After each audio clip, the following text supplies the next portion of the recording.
fecha, 7 de mayo, va a ser nuestra evaluación. La evaluación es igual que la anterior revista, es decir, las preguntas ya saben cuál es la hermenéutica más o menos, cómo viene, ya sea de selección múltiple, ya sea también para llenar, etc. Entonces, como siempre, vamos a tratar de que sea la mayor parte de estas 15 preguntas sea de selección múltiple. Asimismo, los trabajos de la misma forma, hay cierta dificultad y cierta disconformidad entre colegas. La plataforma usualmente lo llega a subir casi de forma automática ciertas tareas. Esas, les vuelvo a reiterar, no las realicen por favor. ¿Por qué? Porque yo no tengo acceso a las tareas y yo me estoy entregando. Por lo tanto, sí puedo verlas, sí puedo llegar a observar, más no puedo calificar. Una cosa es que lo vea y otra cosa es que le ponga una puntuación. Por lo tanto, las tareas que yo dejo les voy a comunicar en el grupo de WhatsApp que tenemos. ¿Ya? Si se han dado cuenta, yo manejo un sistema, más o menos modo de evaluación, instrucciones, etcétera, de cómo tienen que subirlo lo más detallado posible. Y siempre les recuerdo que los archivos los suban en PDF, así no pierden la sintaxis de la que ustedes están pidiendo. ¿Ya? Bueno, vamos a empezar hoy día hablando sobre los procedimientos menores en cirugía. Ya habíamos visto el tema de sondajes, ¿verdad? ¿Se acuerdan? Hemos visto videos de cómo es la instalación de ciertos procedimientos, de ciertos sondajes que hacemos, como por ejemplo sonda nasogástrica, vesical, rectal. Y les había mencionado que en la clase de hoy vamos a ir un poco más allá, ya yendo a lo que son, por ejemplo,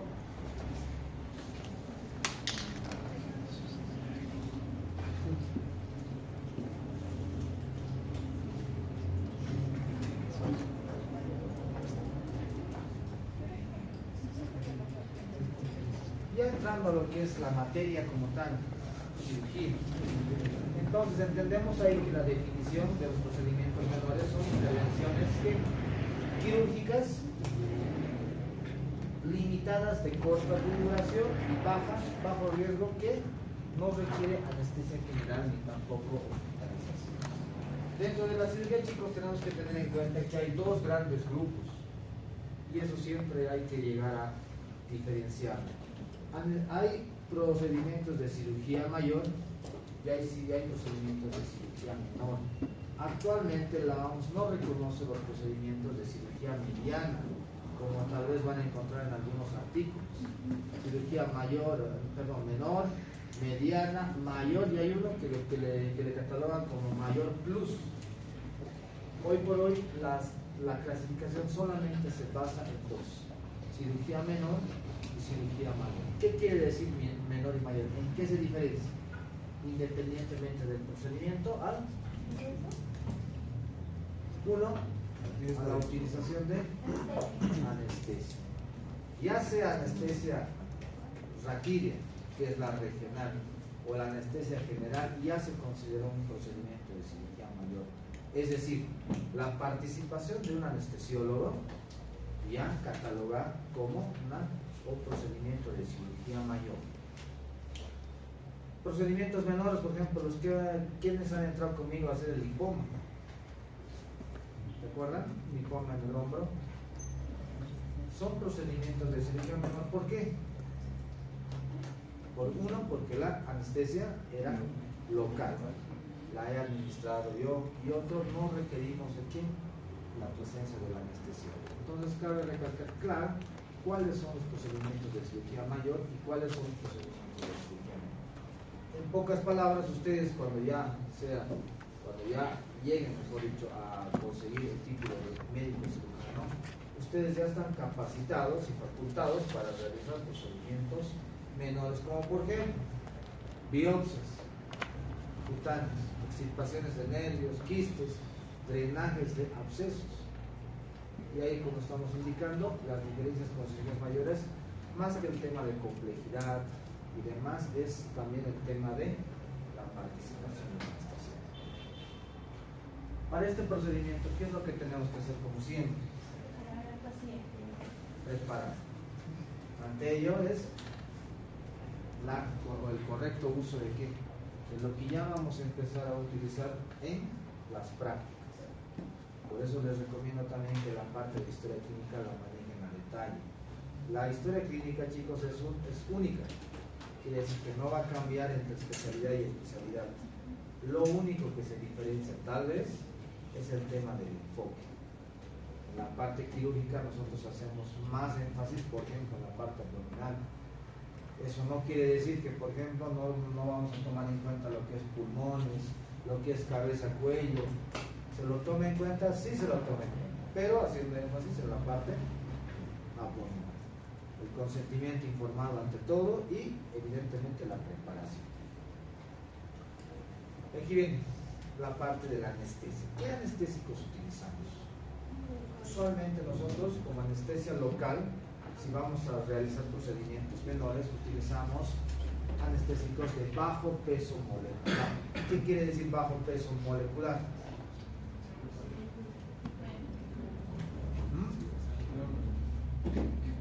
¿Qué va a ser mejor absorbido por el torrente sanguíneo para que el efecto sea más rápido?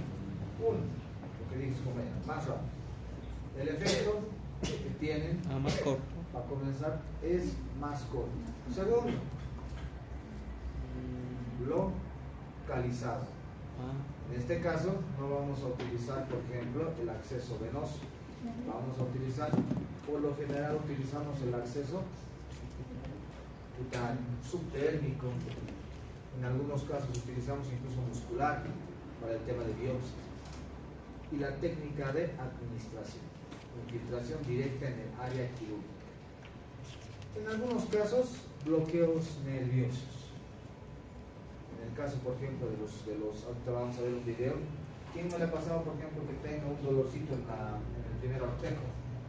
El muñero. Pues son procedimientos que usualmente lo tendríamos que realizar. Bueno, ustedes tendrían que realizarlo en el primer nivel. Ya entrando ya al tema de biopsias, vean. Acá también hay que aclarar terminología. ¿Qué es una biopsia por decisión? ¿Qué es una biopsia por incisión? ¿Y qué es una biopsia por punción? Las diferencias lo tenemos ahí en la pantalla, ¿verdad? Acá en el dato. Biopsia por incisión, ¿qué significa? ¿Qué es lo que dice ahí? Extirpación completa de la lesión. Completa de la lesión. Más que todo, limitado, por ejemplo, a los nervios, a los lunares o alguna otra estructura que sea también de pequeño tamaño. Y la biopsia por incisión, a diferencia del otro, es una resección parcial de la lesión. Biopsias, chicos, ustedes usualmente ya tendrían que estar facultados para realizar. Tal vez este último no, la biopsia por punción, que usualmente se hace en el tema de tiroides, guiado evidentemente por ecografía. Vean. La extirpación de lesiones también tenemos que tomar en cuenta que nosotros extirpamos todo tipo de lesión ajena o anexa que podamos llegar a encontrar. Las técnicas, las cuales ya las hemos mencionado: biopsia por incisión o excisión, sin primero la colocación de anestesia, limitamos el lugar y por último el cierre o signo.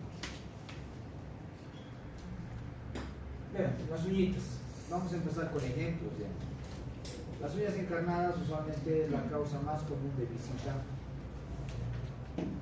al médico general. Bueno, en este caso ya hay una especialidad que se encarga de esto, ¿no? Que es podología. Yo les pregunto, ¿conocen algún podólogo en La Paz? En sí, el campo de la podología como tal no está reconocido por el Colegio Médico. Por eso es que no hay, digamos, un lugar donde se formen podólogos en comparación con otros países. Brasil es el que, por ejemplo, lleva a la cabeza todo lo que respecta a nivel Latinoamérica, seguido de Chile, que sí tienen centros donde cual los especialistas médicos generales optan por la especialidad de podología. ¿Cómo se hace? ¿Cómo se llegaría a retirar ya anatómicamente hablando?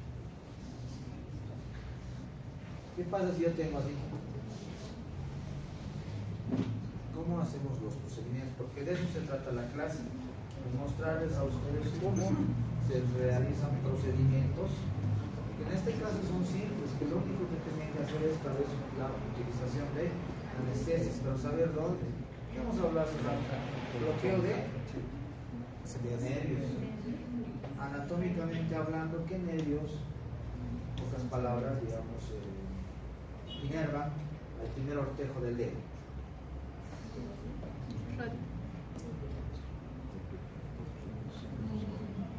¿O dónde pondrían ustedes la anestesia? Para hacer alguna biopsia, si yo tengo aquí un lunar, evidentemente no me van a llegar a bloquear desde la mano, ¿verdad? Tiene que ser en el sitio en el cual yo vaya a realizar la decisión, incisión, todo lo que ya hemos mencionado. ¿Y qué pasa con las uñas en la mano? Porque aunque no quieran ustedes cuando estén en internado, cuando estén en su provincia, en sus 3 meses, van a tener muchos de estos casos. Y la pregunta ya es, ¿cómo hacen? Si no me equivoco, colocan anestesia local en diferentes lugares del dedo hasta que el paciente deja de sentir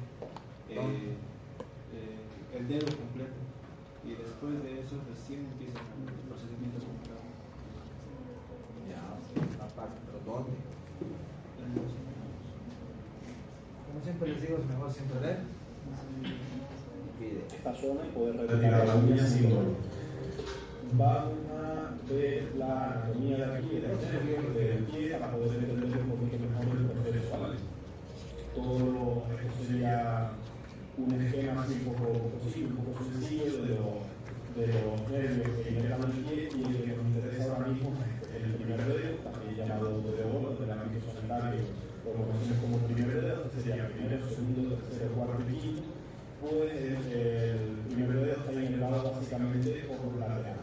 Vale, por aquí una rama nerviosa y por el lateral externo otra rama.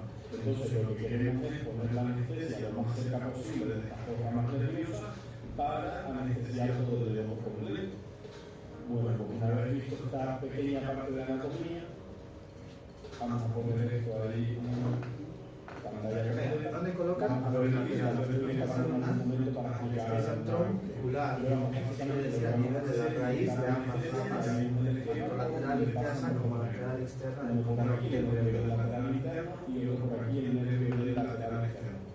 Lo que yo sé fue de pivacaína 2%, que es la anestesia que tenemos del servicio, y sí que es importante una cosa, en mi caso la que uso, la pivacaína 2% es sin paso constrictor. Entonces recuerden que siempre que trabajen en zonas distales, dedo, oreja, nariz, siempre trabajar sin paso constrictor. En cualquier otra parte, si vamos a estar aquí, en la espalda, en el linfoma, lo que sea, pues sí podemos trabajar con alguna anestesia con paso constrictor. Vale, pero en este caso, por ser zona distal, siempre sin paso constrictor. Bueno, nada, vamos a empezar. Lo primero, pues, en este caso la desinfección la hacemos con peladito, un poco de no llevada, pero también se podría hacer con clorexidina, pero bueno, en el ámbito quirúrgico es más habitual utilizar la poliomana llevada. Aquí una gasita, esta gasita ya la veremos adelante, que nos va a ser bastante útil. Vean, Tiene la regulación Davis, tenemos aquí la jeringa de 5 miligramos cargada ya con la pivacaína, una aguja subcutánea, que aquí es donde trabajo en el color naranja, y vamos a empezar por el lateral interno. ¿Vale? Como ven, aquí en el video no se ve, pero bueno, palpamos el hueso y estamos un poquito más allá, un poquito separados del hueso. Bien, aquí como ven, vamos a ir primero superficial, vamos a poner un poquito de anestesia superficial. No sé si se apreció, pero aquí antes de empezar a inyectar el anestésico siempre aspiramos, ¿vale? Siempre tiramos un poquito hacia arriba del dedo por la jeringa y aspiramos. Si al aspirar sale sangre, la jeringa se llena de sangre, significa que la punta de la aguja está en un vaso sanguíneo y el anestésico este no se puede inyectar directamente al torrente sanguíneo. Así que en caso de que aspiremos y nos salga sangre, tenemos que retirar la aguja y ponerla en el lugar. Bien, aquí como ven, hemos pasado a un plano profundo. Ya hemos ido de superficial, hemos ido al profundo, y ven aquí el dedo que sigue bajando lentamente y sigue inyectando anestesia, en este caso en el plano un poquito más profundo. Vale, lo importante es lo que les digo siempre de agilidad. Ya hemos terminado con el lateral, vamos ahora al lateral externo. ¿Ves? Lo mismo, ahí el hueso estaría más o menos aquí en este lado, el nervio del lateral externo pasaría por aquí, por este nervio que nos interesa anestesiar. Vale, lo mismo, empezamos superficial, fíjense aquí como tiramos un poquito del huevo hacia arriba, vemos que no fluye sangre y empezamos a inyectar la anestesia. Vamos a ir despacito, ven que se va poniendo esto blanco, se va formando ahí un alón blanco, eso es normal, y ahora pasamos a un plano un poquito más profundo, lo mismo, aspiramos, nos sale sangre y empezamos a inyectar la anestesia profunda. En cuanto a la cantidad de anestesia, va a depender de la persona. Yo normalmente suelo cargar con ampollas desde que va cayendo por ciento, son unos 4 mililitros, y como mínimo pongo eso. ¿Vale? Ya hay algunos pacientes, ya verán que este fue el caso que necesitó más anestesia. Bien, ahí ya hemos terminado, tienen que la gasa útil para ponerla ahí y ya se pone toda la anestesia que queda. Y bueno, en principio con esto ya estaría el dedo anestesiado. Ahora tendríamos. Bueno, hasta ahí hemos visto lo que es la anestesia. Fácil, pero que sí, ¿no? Complicado para nada. Lo único que tienen que saber es dónde colocar. Muchos de los colegas usualmente colocan justo a nivel donde están las dos únicas canales. Y como el doctor estaba indicándoles acá en el video, traten de utilizar acá siempre anestesia sin en lugares distales. ¿Por qué? Porque ocasiona necrosis.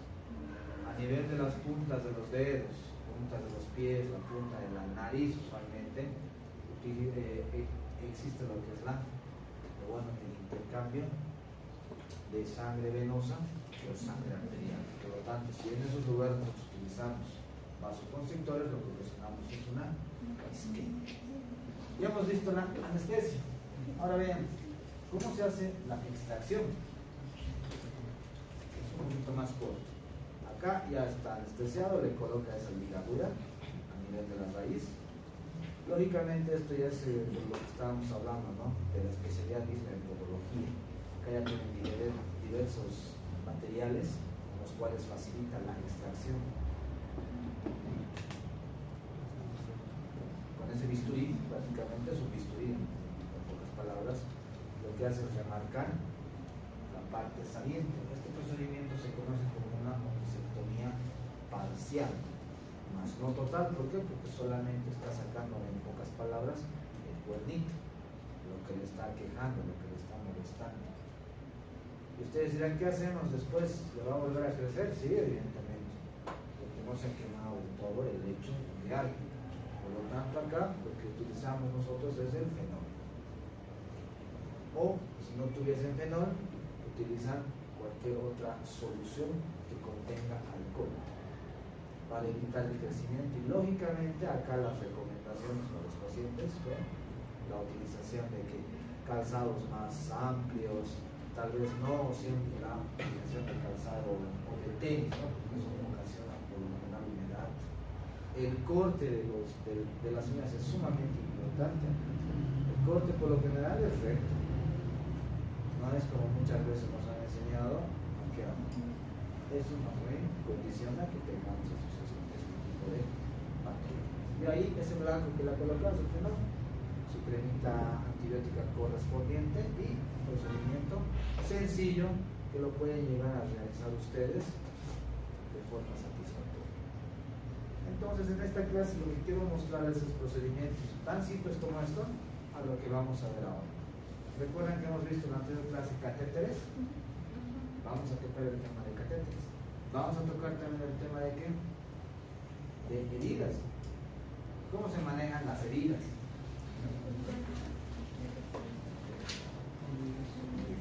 Para recordar, más o menos, absorbibles o suturas absorbibles para planos profundos, no absorbibles para piel, todo lo que estamos mencionando allá. Las curaciones usualmente en los pacientes quirúrgicos, estoy hablando, tienen que ser mínimamente cada tercer día.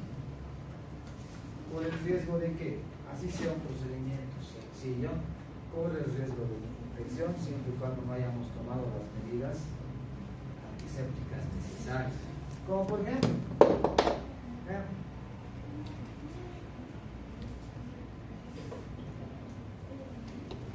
infecciones. ¿Qué día aparecen las infecciones? Porque usualmente lo que comúnmente indican es le he operado hoy día o he hecho un procedimiento hoy día, mañana doctor ya está con abscesos, está con infección.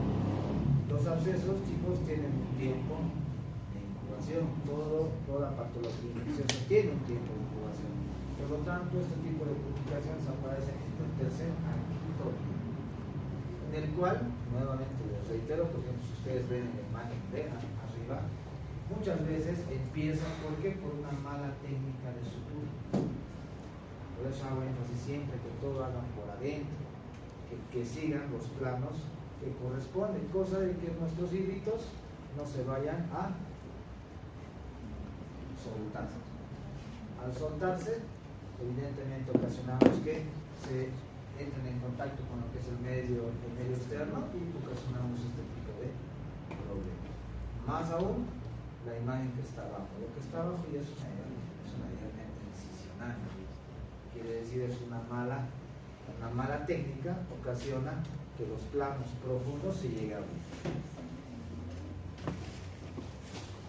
En pocas palabras, resumen, los procedimientos menores fundamentales para su tratamiento eficaz y seguro en qué en cirugía ambulatoria. Lo que hemos visto hace rato, curación, el uñerito que hemos visto son procedimientos ambulatorios. Y vamos a ir un poco más allá. Les habíamos mencionado en el tema de sondas, sondaje, catéteres. ¿Qué hay un catéter?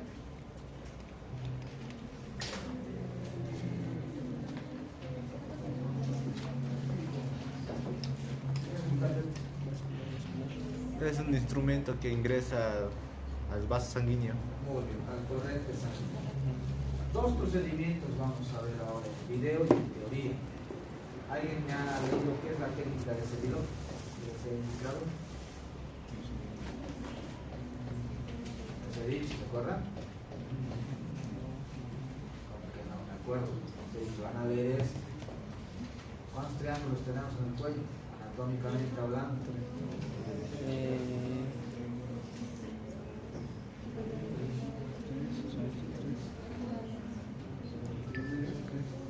¿Cuántos?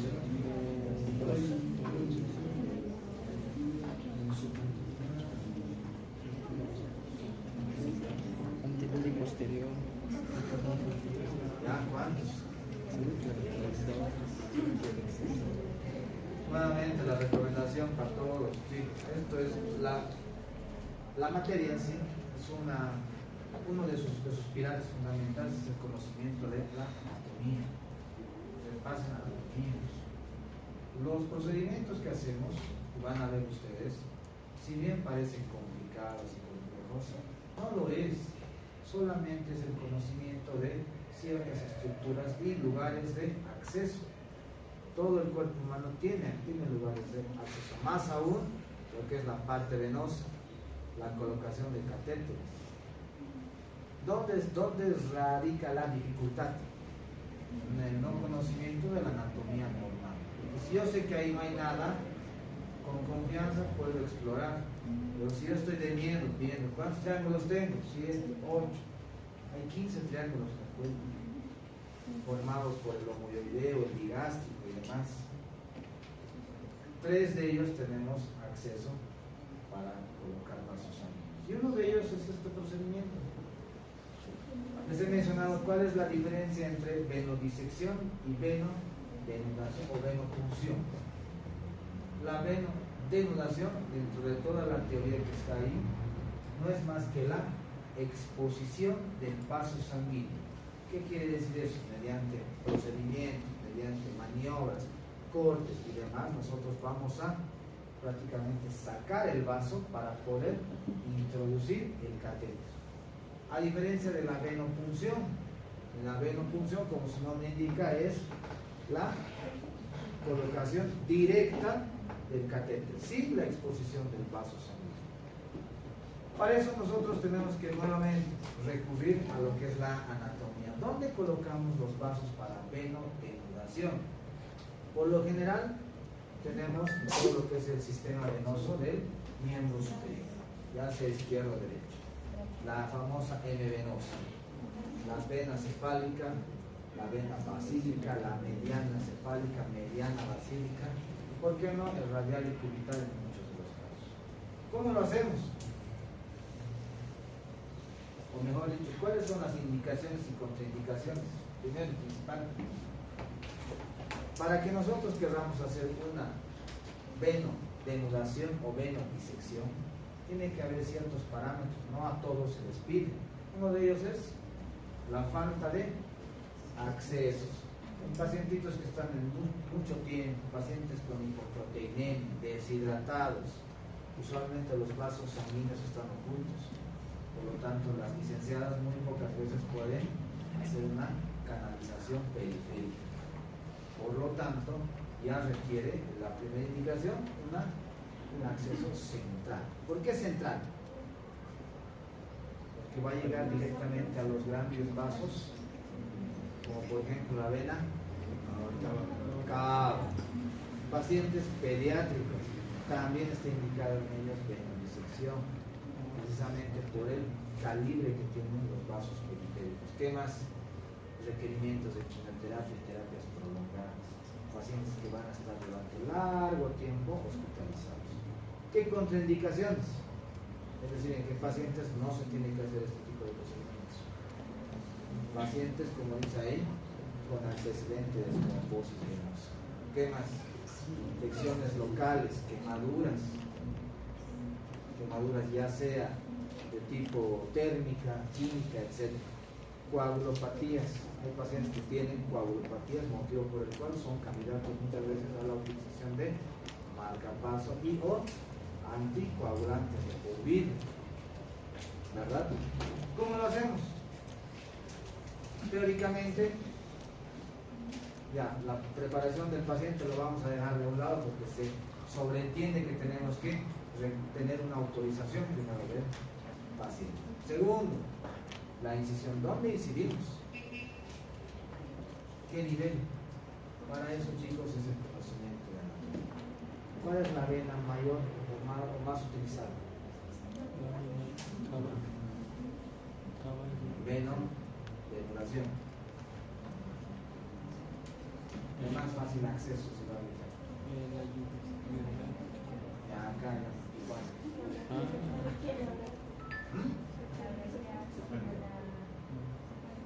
La vena cefálica. Principal. ¿Cómo encontramos a la cefálica?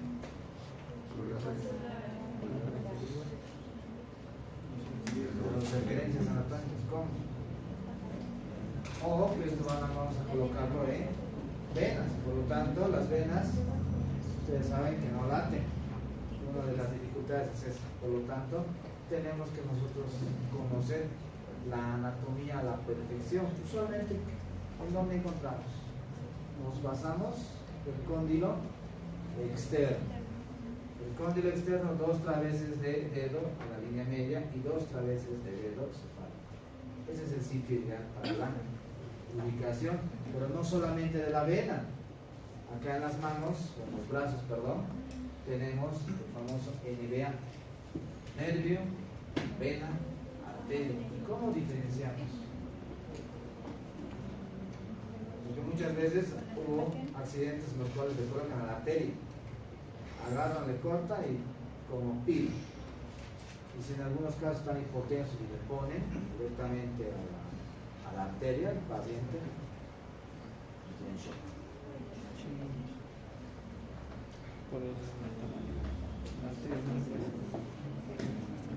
Hay maniobras, por ejemplo, lo que está ahí, vean, una vez disecados, lo primero y principal, el color no les va a llegar a ayudar mucho, porque dentro de los vasos sanguíneos, por lo general, tienen esa coloración blanca. Tal vez lo que sí es el retorno de sangre, es decir, apretarlo o, digamos, comprimirlo, perdón, y soltarlo. Si se llena rápido, evidentemente es un vaso venoso. Si tarda en llenarse, es un vaso arterial. Segundo, en muchos de estos casos laten, la arteria late y la vena no late. Y por último, nuevamente, la anatomía. Primero siempre es el nervio. vamos a ir de medial a lateral, o de interno a externo, como quieran.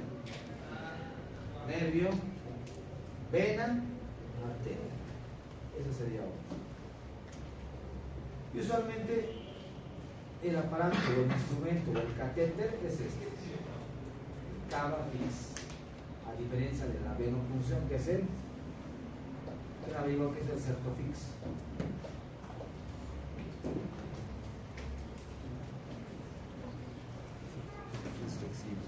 Grave, ¿no? Estamos a 2 semanas de examen, 2 semanas. Y va a entrar estas preguntas. Como ven en la imagen, que está ahí abajo, lo primero es individualizar, es decir, separar de todo el paquete vascular, básculo nervioso en este caso, a la vena. Segundo, exponerla y ligar el cabo distal. Hacer una pequeña incisión y por esa pequeña incisión introducir el catéter. ¿Qué complicaciones podemos tener? Hemorragias, lesiones nerviosas, vasoespasmo. Ya este procedimiento de venudación o venodisección muchas veces ya está casi proscrito. ¿Por qué? Porque cuando nosotros accedemos a una de estas venas por este tipo de procedimientos, la vena prácticamente se desfuncionaliza. Porque le vamos a quitar irrigación, vamos a ligar de forma distal, es decir, no va a tener retorno venoso. Va a ser un vaso solamente deferente y no aferente. ¿Cómo se hace? Vamos a ver un pequeño video. Niño.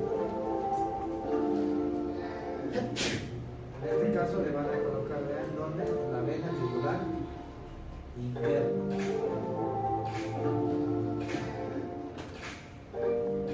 Para ello, ubica el lugar, primero, siempre mediante referencias anatómicas de él.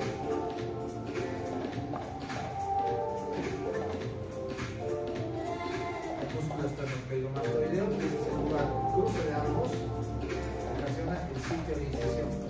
Y la anatomía, chicos, a no ser que tenga alguna anomalía, jamás va a cambiar. Ya he hecho el cortecito y ahí está el cortecito. Perdón, el músculo, debajo del músculo, está todo el paquete músculo nervioso.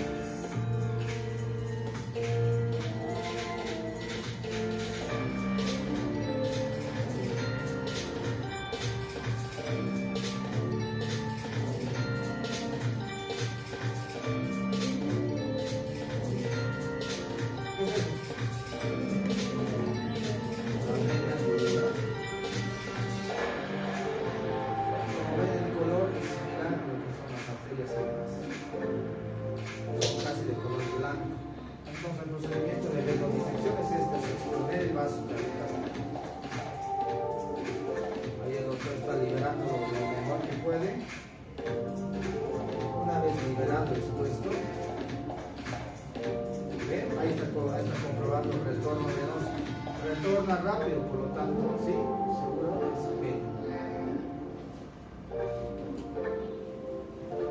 Y ahí lo que estoy haciendo, vean, va a ligar el cabo distal, es decir, que está abajo, en pocas palabras.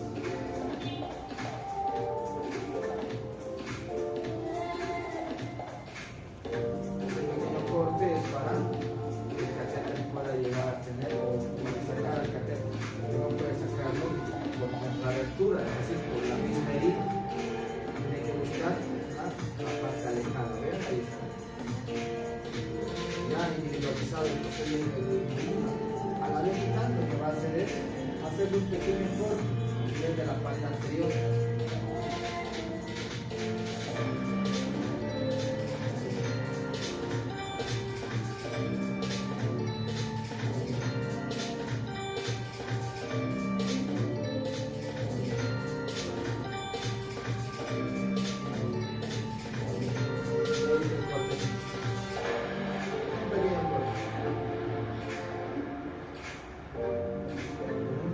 Una Kelly se ayuda de levantar y por ese va a llegar a introducir.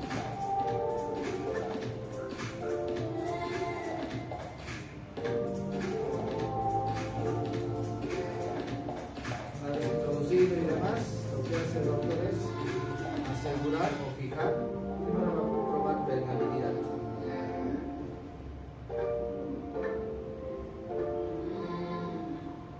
Retorno venoso excelente, entonces estamos en buena posición o en buena colocación. Y ahí lo que va a hacer es ligar ese cabito, lo va a llegar a fijar para que no se mueva. Posterior a eso, vamos a hacer así.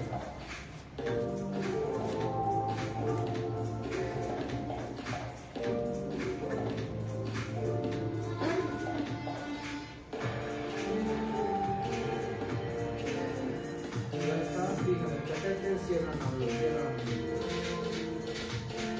piel.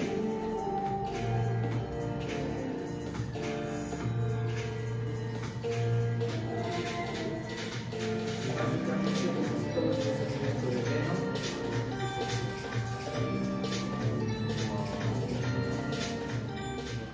y ¿qué tal? ¿Qué les ha parecido? Más que es un procedimiento relativamente sencillo, no requiere de mayor, sencillo en el sentido de que no requiere mayor equipación más que un bisturí, prácticamente un estuche de disección y para de contar el catéter, lógicamente, que es lo que vamos a ver introducir, pero más allá de eso no requiere ayudantes, no requiere, por ejemplo, otro tipo de material especial, etc. Lo único que hace el doctor es reflejar lo que es la anatomía. Los cuidados, vamos a ir mencionándolos después, ¿ya? La curación siempre, la vigilancia de que siempre esté. Y aquí una pregunta, ya antes de pasar a lo siguiente.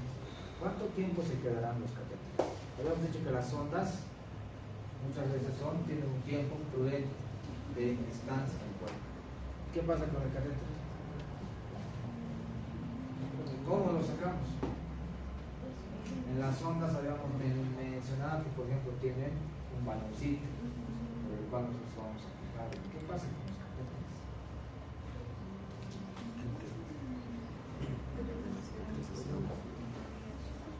¿Cuándo retiramos? ¿Cuánto tiempo estaría en el cuerpo? ¿O se quedan para siempre ahí? No hay un tiempo determinado. ¿Cómo es con el tema de los catéteres? Porque hay que tener mucho cuidado. Hay catéteres que se usan de manera transitoria y es una persona de manera prolongada, dependiendo del síntoma. Entonces, por ejemplo, si es un catéter muscular, durante los primeros 3 días no hay riesgo de infección. Ya a medida que pasan la primera semana ya incrementa la tendencia de la infección con 3 a 5%. ¿Cuánto tiempo parece eso? ¿3 días? 3 días, sí. ¿Cuánto tiempo permanece en el cuerpo? Como los, por ejemplo, las ondas vesicales, voy a hacerles recuerdo a la anterior clase, las ondas vesicales de caucho tienen que cambiarse cada 7º día. Las ondas siliconadas pueden permanecer hasta 14 y un poco más, a veces 15 días. A eso me refiero. ¿Cuánto tenemos que cambiar el catéter? Tal vez, digamos, solamente tener un tiempo y decir, bueno, ya hemos cumplido con esto y retiramos el catéter. Esa es la pregunta. ¿Cuándo retiramos?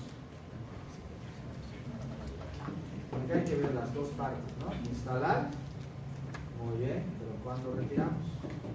Las indicaciones para colocar este tipo de catéteres ya las hemos mencionado. O sea, ¿cuáles son las indicaciones para retirar?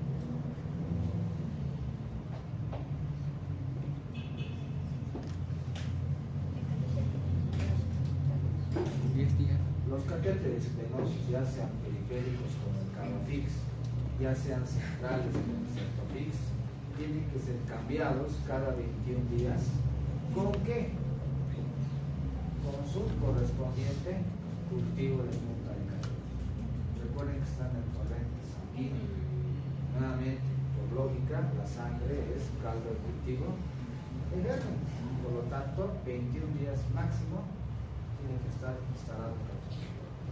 En este tipo de pacientes que utilizamos disección, a los 21 días se retira. Y lógicamente, como ustedes habrán llegado a notar, difícilmente vamos a poder tal vez cambiar. A diferencia de lo que vamos a ver siguiente. Alternativas a la venodenudación, que es, digamos, la parte que quiero ver. Hoy por hoy, la venodenudación ya no es un procedimiento activo, es decir, no se lo está ya llegando a utilizar, porque ya existen otras alternativas menos invasivas, menos dañinas y con mejores resultados. Uno de ellos, el cateterismo percutáneo ecoguiado, que es la venopunción guiada por ecografía. La punción intraósea, ¿dónde se realiza la punción intraósea?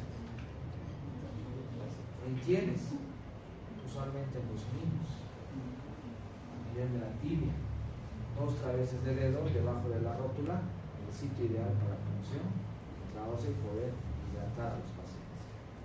La selección de la técnica adecuada. Conclusiones y perspectivas ya les he mencionado. La venodenudación hoy por hoy ya está empezando a ser un procedimiento proscrito, quiere decir, ya no se está llegando a utilizar, pues ya no es una indicación directa de lo que podemos. Y ha sido cambiado por esto, por el catéter venoso central. Y ahora viene nuevamente la pregunta. Anatomía. ¿Dónde colocamos este catéter venoso central o venopunción? Las venas utilizadas son clavia, yugular interna, femoral. Las consideraciones, como el anterior, ¿no? Cada sitio tiene riesgos y beneficios. ¿En qué sentido? Que son procedimientos, en este caso, que básicamente no tenemos aquí, es decir, no los vamos a llegar a visualizar, más que con una correcta o con un correcto conocimiento de las estructuras adelante. ¿Qué es lo que nos recomiendo hoy por hoy? Cuando hagamos este tipo de procedimientos en hospitales que cuenten con ecografía, de preferencia realizarlos guiando con ecografía. Indicaciones del catéter venoso central: falta de accesos venosos. Utilización, por ejemplo, de nutrición parenteral. Los del grupo A que tenían que ver pacientes hoy día les hubiera mostrado cómo es la nutrición parenteral. ¿Qué pacientes utilizamos nutrición parenteral? Quirúrgicos cerebral. ¿Qué más? Monitoreo hemodinámico. Todo paciente que está en una unidad de cuidados intensivos o intermedios, la primera indicación requiere una instalación de catéter venoso central. Y pacientes también que sufren de enfermedad renal crónica, es decir, los que hacen diálisis, también requieren este tipo de acceso. Por lo tanto, esas son las 4 indicaciones básicas para la colocación o instalación de catéter venoso central. El kit es este.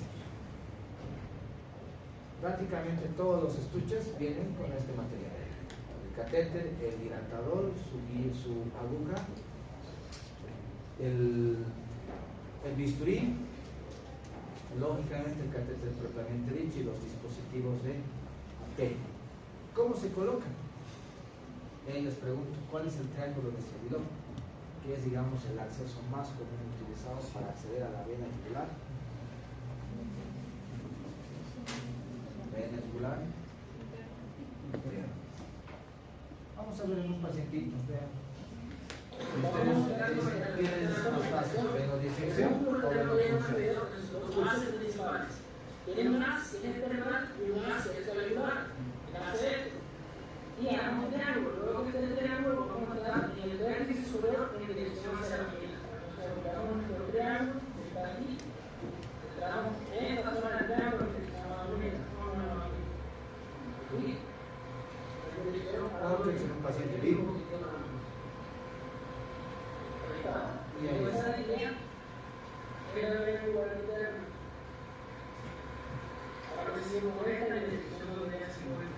Dirigido por la aguja o con esto. Él utiliza una guía.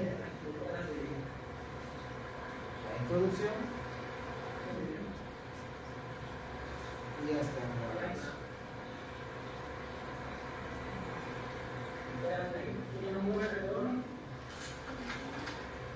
Ahora el guiador es la guía, la alambre se va a ver con el cual va a llegar directamente hasta la aurícula y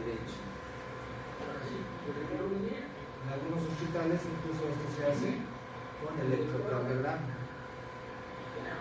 Se tira la guía, va a colocar el dilatador. Vamos a hacer una pequeña perforación, una incisión con este vehículo, teniendo mucho cuidado de no cortar la guía. Por favor, que vamos a esperar solo un poquito, solo el pie, un pequeño picacito ya. Siempre teniendo en cuenta Ahí viene el dilatador, que tiene el mismo calibre que el catéter. y Eso prácticamente va a utilizar y va a darle espacio al catéter que va a utilizar. yo solamente voy a entrar a el tejido cerebrovascular y la vena. Ahí ya se tiene la referencia, producto todo el dilatador. En el paciente adulto no tiene cierta respuesta, cierta dureza del tejido más fuerte que en el niño. En el paciente adulto puede tener un poco más, sin embargo, tampoco es recomendable. Una vez hecho eso, ya se introduce el catéter.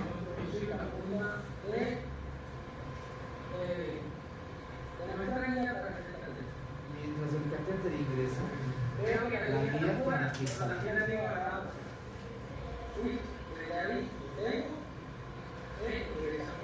Ingresa y la guía va a salir. En el catéter tubular no es necesario introducirlo. En su clave realmente no lo introduce un poco más. En el tubular no es necesario. Ahora sosteniendo y hay varias formas de extraer la guía. Tenemos un amigo economista que toma la guía y la tira rápidamente. Buenísimo. Y para resultar de que tengan el tiempo, pueden volver a introducir el dispositivo más inmediatamente y está en la casa brillante. Sin embargo, quiero aclarar después de la Ese catéter ya está prácticamente en ese vaso.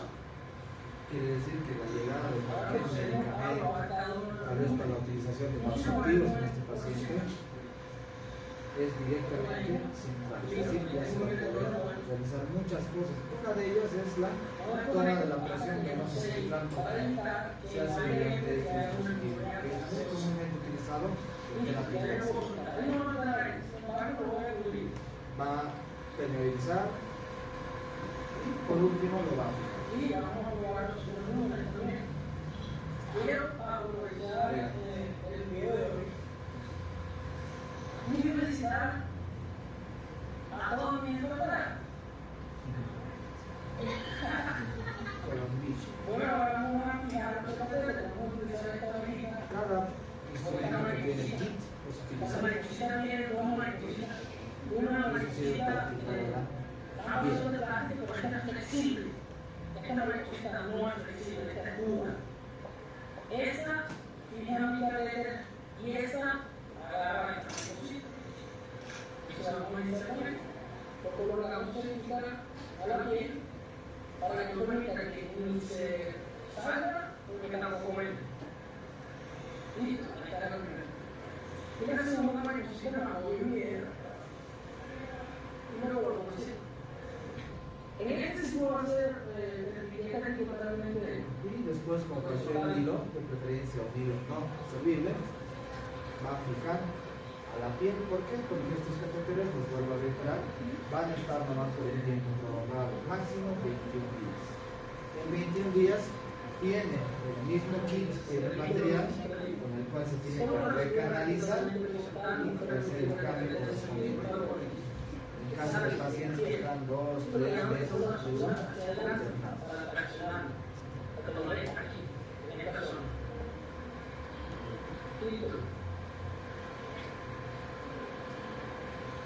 ¿Qué tal? ¿Fácil? ¿Difícil? Fácil, ¿qué han hecho? ¿Han funcionado? Esto es algo que incluso lo podemos ir viendo una vez y lo van a ustedes reproducir. Aquí el punto clave, el punto crítico es la orientación. Por lo tanto, el doctor acá lo que ha hecho es directamente mostrarles el famoso triángulo de Sedilon, que es la clavícula inferior y los dos haces de los músculos que lo hemos traído más tarde, el haz external y el haz clavicular. Y ahora con este dedo del medio, traigo espero que cualquiera de los grupos tenga la oportunidad de ver. Pero esto, por ejemplo, en el hospital hacemos que realizamos este tipo de cosas. ¿Y por qué no muchos de nuestros internos, médicos internos, ya han realizado bastante de estos procedimientos? Lógicamente, tutoreados, ¿no? Porque no los puedo mandar así solos. Todavía. ¿Qué tal? Y esto es un acceso de vena yugular interna. ¿Qué pasa con la circular? ¿Será lo mismo? Sería parcial, solamente el brazo.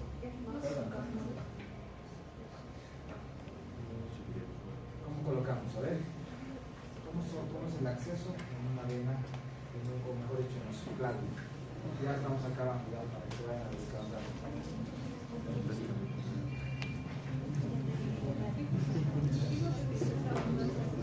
¿Más al fondo? ¿Qué dice?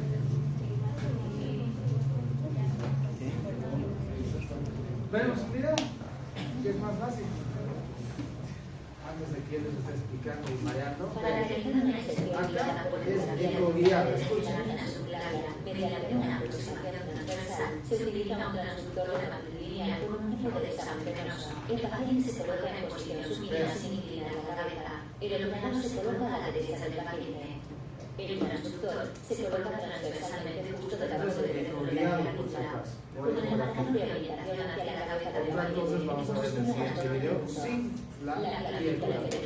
Lógicamente con esto lo que no va a haber ningún error, ¿no? O sea, sería aceptable que con esto que podemos de la vena subclavia o axilar, mueva el transductor de 3 a 6 centímetros en dirección al hombro, manteniendo la cara del transductor debajo de la clavícula. Observe que el pulmón se encuentra inmediatamente detrás del vaso, por lo que debe evitarse la punción de la pared posterior de la vena axilar. Ajuste el transductor para centrarlo sobre la vena. Sigue la entrada de la aguja designando lentamente el transductor en la dirección de la parte derecha. La aguja se muestra como un pequeño punto brillante de fuego. Cuando aparezca la punta de la aguja, siga su trayectoria desplazando el transductor a corta distancia en sentido distal y manteniéndolo en posición adelantada respecto a la entrada de la aguja. La aguja avanza lentamente bajo la visualización ecográfica directa hasta que la punta alcance y perfora la vena subclavia. La sonda debe moverse poca distancia en dirección proximal distal para verificar que la punta de la aguja se encuentra en la parte media de la vena. Personalmente, para mí, con ecógrafo es mucho más difícil. Porque tenemos que manipular el ecógrafo, tratar de ver también el tema del biotipo del paciente. Hay pacientes que son obesos, por lo tanto el tejido no va a lograr visualizar, pero con las referencias anatómicas es mucho más fácil. Vean, aquí vamos a ver cuál es la técnica para acceso de vena subclavia. Nuevamente, vean. La clavícula, la antisepsia, ante todo, ante cualquier procedimiento antisepsia. Aquí estoy utilizando clorexidina. Vean el acceso, dónde va a indicar.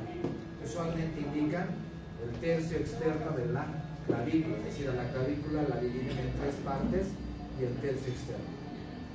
En este paciente se ve bien, ¿por qué? Porque es flaquito. Si ustedes ven, el borde superior del pectoral mayor ya nos indica pues, una guía para la instalación de esto o para guiar. Y tenemos que pasar por debajo, sin funcionar, sin tratar de funcionar el pulmón, guiado hacia la escotadura. El doctor agarra y ya lo coloca.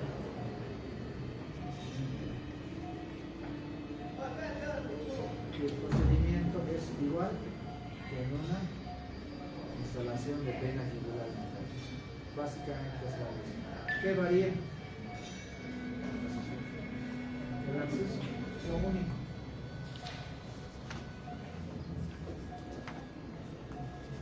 Ya he colocado la guía.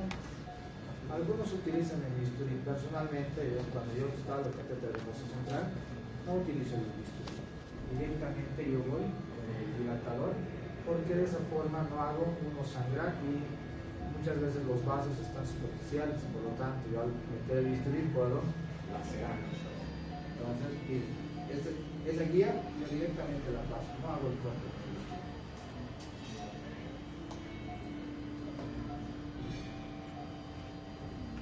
Y el procedimiento nuevamente es el mismo.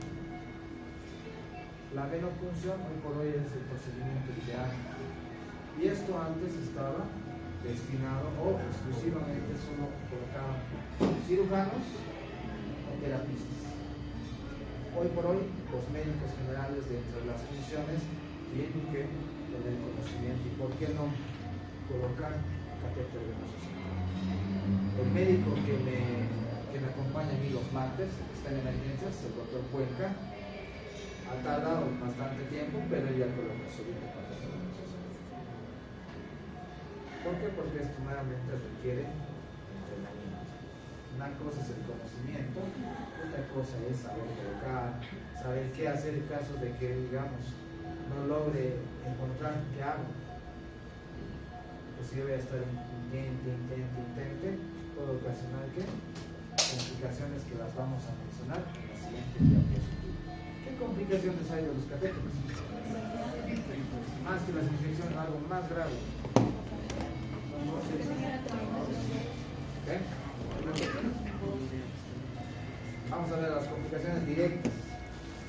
Se perfora el pulmón, neumonía. Y apareciendo, vean, permaneciza. En algunos centros hospitalarios, nuevamente, la colocación de catéter es con electrocardiograma, porque vamos a llegar directamente a la aurícula derecha. La colocación de los dispositivos de fijación, ¿no? ¿Qué complicaciones? Vean, infecciones, trombosis venosa y lo más grave, neumotórax y peor aún, neumotórax. ¿Qué hacemos con estas dos patologías? Son de resolución inmediata. Las infecciones, bueno, vamos a verlas al tercer, quinto día.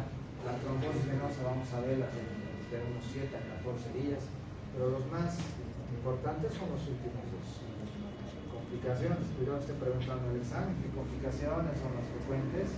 El catéter de instalación de catéter venoso central, hemotoras, las arritmias, chicos. Y al colocar cualquier acceso siempre hay que ver también las lesiones nerviosas. Por ejemplo, vean, es una infección. Así es cuando no curamos adecuadamente o cuando nuestra técnica no cumplimos con las normas de asepsia y antisepsia. Y también es lógicamente acá el catéter ya no tiene viabilidad, hay que buscar otro tipo de accesos. Lo que les mencionaba, ¿qué es el neumotórax? Prácticamente la perforación de la pleura y el hecho de que el pulmón no vaya a expandirse, más al contrario, se va a ayudar a colapsar. ¿Y cómo ven ustedes en una placa de los rayos X? Nosotros funcionamos y vemos que tal vez el lado izquierdo o derecho ya no tiene ese movimiento de amplificación normal. Miren la placa de los rayos X y qué tiene que ver. Esa imagen está señalada con flechas blancas, ese es el neumotórax. Ven cómo es como si fuese una barrera, algo, una línea que baja y al lado lateral, prácticamente lleno de aire.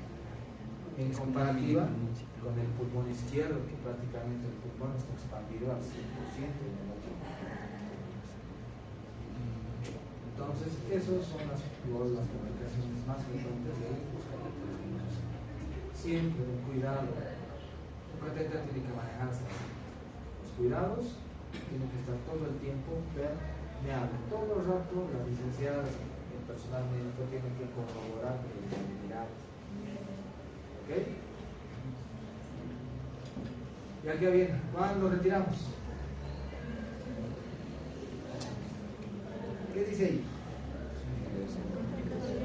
Por ejemplo, si hemos instalado para nutrición parenteral, cuando ya cumplió la nutrición parenteral, nuestro paciente ya come, ya es una indicación de qué, de retirar.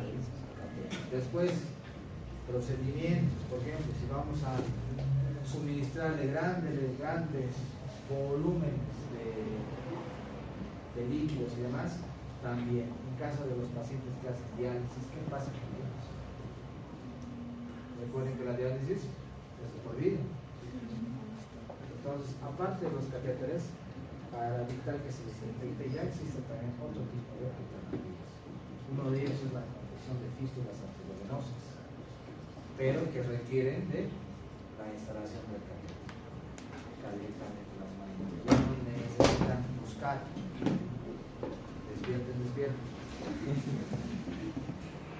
Y como conclusiones, chicos, y mejoras prácticas, el conocimiento de anatomía acá es sumamente importante. No conocemos anatomía, ustedes pueden estar perforando cualquier cosa, desde la carótida, pueden hacer lesiones nerviosas, como en algunos casos perforar incluso órganos digestivos, como por ejemplo el esófago, perforar la vía aérea superior, llegan hasta la tráquea por no conocer la anatomía. Entonces, como recomendación para esto, siempre traten de reconocer estructuras. No es difícil, solamente es que... ¿Aquí alguna duda? ¿Pregunta?